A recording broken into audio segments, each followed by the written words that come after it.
Itinuturing po ng mga senador na nasa majority seryoso yung banta sa seguridad nila at ng buong Senado. Yan ang lumalabas sa mga paliwanag po ni na Senador Gatchalian, Senate President Pro Tempore, Senador Soto at Senador Ping Lacson. Ang kanilang sapantaha ay hindi po ito military o pulis ang magiging problema.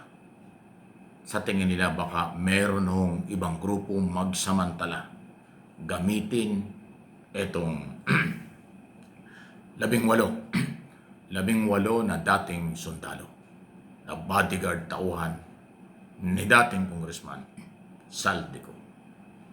Yun po yun eh. Kasi ganito, kung yung mapapansin, nung mag-hearing, pero hindi naman kanilang hearing, press conference lang, ginawa ng minority, led by Cayetano at Marcoleta, nandun yung mga dating sundalo. At pati yung kanyang abogado, pati si Mike Defensor. Yung abogado nga nagsasalita, bawal ka magsalita sa bagay press conference na, hindi naman hearing, kaya nakapagsalita ng gano'n. Tapos nung nakaraang Monday, June 8, nag-hearing, nag-meeting ang lehitimong Blue Ribbon Committee. Nandun yung majority at pinangunahan ng chairman ng komite, Erwin Tulfo.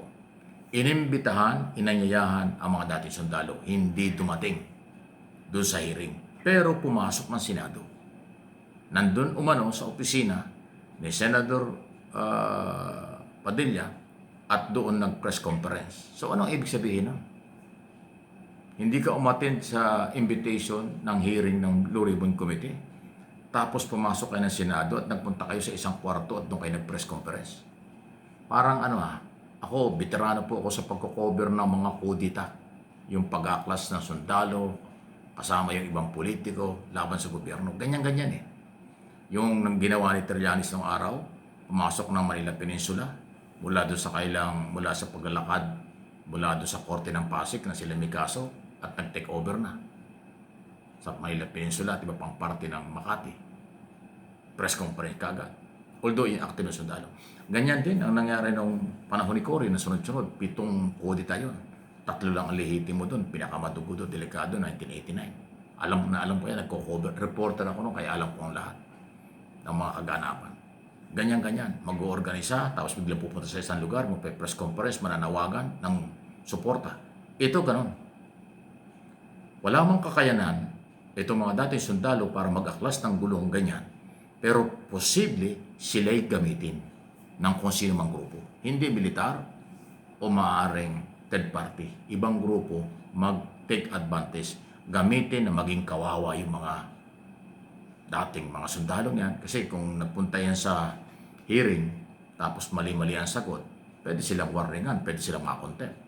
Pag nakontempt sila, ipakukulong na Senado. Tapos papalabasin kawawang-kawawa, inaargabyato, testigo, bakit pinakulong, dun ho ang magiging basihan ng kanilang taga-suporta.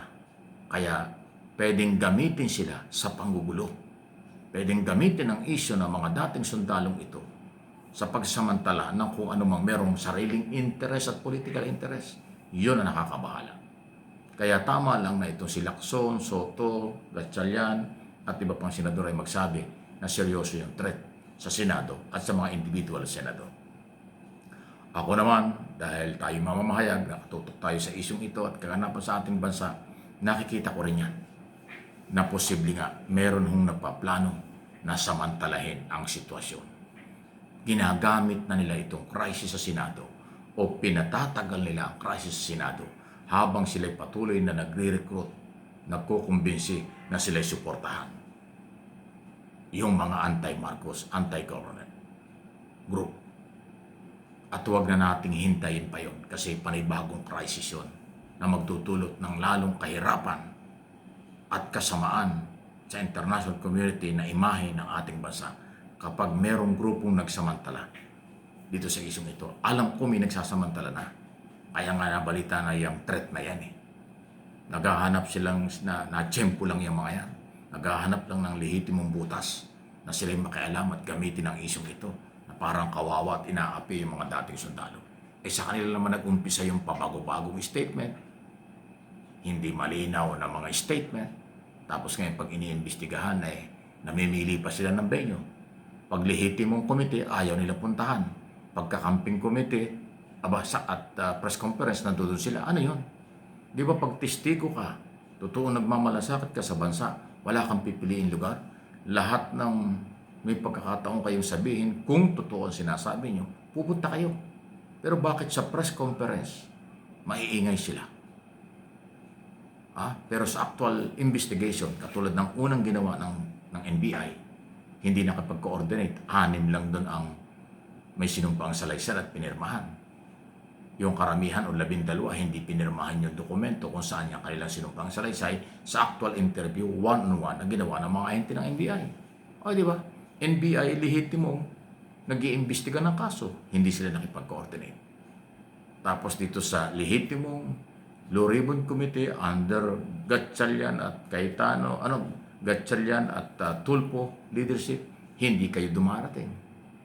Pero nandun na kayo sa lugar o compound ng Senado. Iisang building na yung lugar eh. Nandun lang sa second floor, yung hearing ng Blue Ribbon. Nandun sa ibang floor, yung mga dating sundalo. Ano yun? So parang naghihintay lang kayo ng go signal kung sino yung gusto nyo mag-take over. Baka may alam kayo. Posibleng mayroon ng sabuatan yan. Yung anti-Marcos, okay? Galit sa Marcos, galit sa administrasyon, punong-puno ng paghihigante, punong-puno ng galit, hindi natin alam. Tapos mayroong ganitong grupo na magpapagamit. Delikado.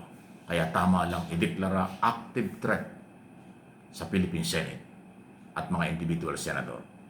Ang problema, 2,000 mahigit, more or less, kung di ako kakamali, ang mga empleyado ng Senado, baka madamay, huwag naman. Kaya yung kaguluhan mula noong May 11, na eksaktong 1 buwan na ngayong araw na ito, walang idinulot na kabutihan sa mga Pilipino. Sila-sila lang nakinabang. Tuloy ang sweldo, pero walang ginagawa. Tuloy ang kanilang maligayang araw, pero paninira lang at siraan lang na siraan. Kaya eksaktong 1 buwan, talon-talo ang mga Pilipino may-ari ng pera na gumagastos ng 25 million per day. Sweldo at lahat ng gastusin ng Senado. Pero walang accomplishment, walang nangyayari. Dahil away-away sila. Ang lupit, ang sama talaga ng mga nangyayari. Kaya yung ibang mga Pilipino nagsasawa ng ganitong klaseng balita, hindi natin masisi. Pero ako naman, hindi ako magsasawa dahil pag ating pinagsawaan ito, iniwan natin ito, binaliwala natin ito, lalo nila sasamantalahin. Dahil pag tumahimik ang media, ang mga nagbabalita tungkol sa kailang ginagawa, lalo silang magsasamantala. At yung katahimikan yan, doon nila gagawin ang kanilang mga illegal o anumang planong personal at politikal. Kaya huwag tayong maglaylo sa isyong ito. Bantayan nyo at babantayan ko naman ang lahat ng galawan, ibabalita ko sa inyo. Kaya please like, share, subscribe, and follow sa aking mga channel, ating mga channel.